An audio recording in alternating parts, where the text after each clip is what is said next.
Okay, the phones have quit ringing and we are back. Another thing that some people are taking concern with is what I said about the two-digit number on the bolt, which you look at them this way, by the way. That's the way you can read the number. Okay, don't try to look at them like that. You got to put it facing you.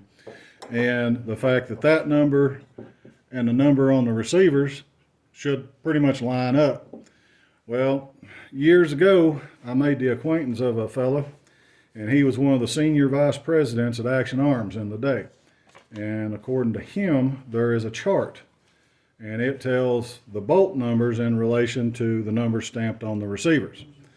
And before he could find that out of his mountain of stuff that he had stashed around, poor guy, he got cancer and passed on me, and I'm pretty sure everything that he once had and held dear has been sold for peanuts by his family, but that's a different story for another time. I did, like I said in my post on the file, say I went and checked 5 or 6 original Galils, and 3 of them, the numbers actually match. 2 or 3 of them, they were way the hell off.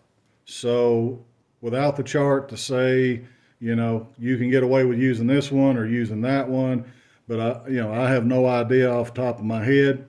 I do know the letters stamped on the end is supposed to be on a chart or on that chart, and I have a contact that says they have a copy of the chart. They just never saw any need for it either because they polished, set their bolts in, and never worried about it. But when they can find that, I will video it or snap picture it up on the website and on the files, and so all you guys can have that for reference.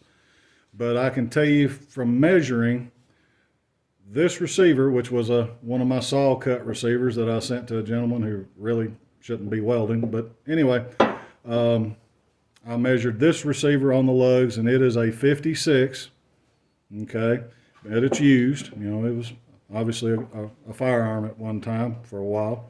And this bolt is the closest I have is a 57. So I don't know if you guys can see that number or not.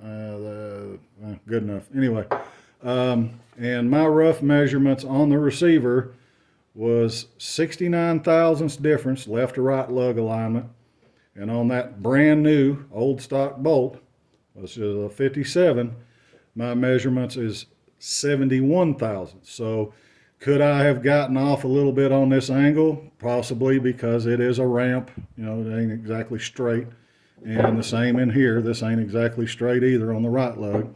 But that's pretty damn close. And I know when I put the bolt in there and kind of like this, and I cam it over into battery, and then I take a rod and push through here against the face, that stem is pretty damn close on center. So is there a 26 bolt with a X or a Y or something stamped on it that will fit this? Maybe, I don't know. But what I see is what I'm showing you guys. And I posted pictures up on the files, but I thought a little video on this and on the hardness thing on the bolt might clarify it for some folks, or it might confuse the hell out of some others. So I hope this kind of clears things up for you guys.